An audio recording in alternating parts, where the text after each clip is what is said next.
Merdeka! Merdeka! Merdeka! Tahun ni orang Melaka sambut Merdeka dekat Kelebang lah ya. Peringkat Negeri Melaka 29, 30, 31 Ogos. Kau tengok dia sediakan kursi-kursi untuk korang tau. Boleh duduk kat sini tengok kontijen-kontijen bergerak. Clear. Perarakan kontijen-kontijen yang hebat-hebat tu kan daripada jambatan tu tau. Jambatan tu sampai ke Angkor.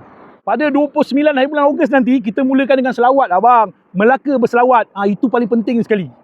Bersemangat betul pekerja-pekerja ni kan. Dia buat betul-betul ni untuk korang. Nak tolong. Hari kedua nanti kita on Ambang Merdeka. Ada persembahan-persembahan artis yang menarik tau. Kita ada Emisus, Piwit.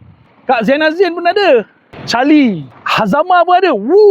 Memang best lah. Hari ketiga, 31 Ogos. Masa ni lah korang kena semangat. Bawa bendera. Barisan kontijen-kontijen hebat akan melalui kawasan Kelebang ni. Anjurkan oleh Kementerian Pertahanan Malaysia tau. Civil Military Corporation.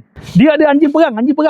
Army Warrior Challenge. Ni kena tengok ni. Kuat-kuat macam-macam lagi lah. Memang meriah lah. Rugi kalau tak datang. Yang penting jangan risau. Surau-surau dekat sini. Jangan lupa tau. 3 hari ni tau. Tanamkan semangat cintakan negara. Mana lagi? Melaka!